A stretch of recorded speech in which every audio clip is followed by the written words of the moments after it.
ఇవాళ మీ అందరికీ నా విజ్ఞప్తి ఒకటే, ఏ పేదవాడికి కూడా నాకు రేషన్ కార్డు లేదు అని బాధపడొద్దు. ప్రతి పేదవాడికి చివరి పేదవాడి వరకు రేషన్ కార్డు అందాలి అంటే మీరు కష్టపడి వాళ్ళకి అందించాలి.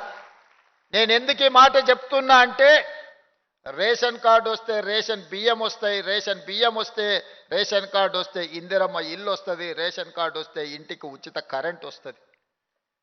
ఇవాళ రేషన్ కార్డు కోసమైనా, సన్న బియ్యం కోసమైనా, ఇందిరమ్మ ఇల్లు కోసమైనా, 200 యూనిట్లు ఉచిత కరెంటు కోసమైనా ఎవరు ఎదురు చూస్తున్నారయ్యా అంటే అత్యధికంగా మీ జాతి బిడ్డలే ఎదురు చూస్తున్నారు.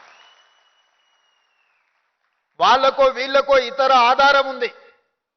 ఏ ఆధారం లేని జాతి ఈరోజు ఇంకా సమాజంలో అత్యంత వెనుకబాటుతనాన్ని అనుభవిస్తున్నది మీ జాతి. మీరు బాధ్యతతో వ్యవహరిస్తే వాళ్లకు న్యాయం జరుగుతుంది.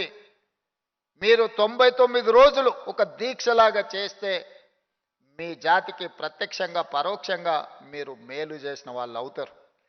అందుకే ఈ ప్రగతి ప్రణాళికలో ఏ ఒక్క రోజు కూడా నిర్లక్ష్యంగా ఉండకండి. మీ ఒక్కరోజు నిర్లక్ష్యం ఒక 10 దళిత కుటుంబాలకు న్యాయం జరగకపోవచ్చు. అందుకే ఈనాడు ఈ ప్రణాళిక తెచ్చింది. ఈ ప్రభుత్వం ముందుకు వెళ్తున్నది ఈ జాతికి మేలు చెయ్యడానికే.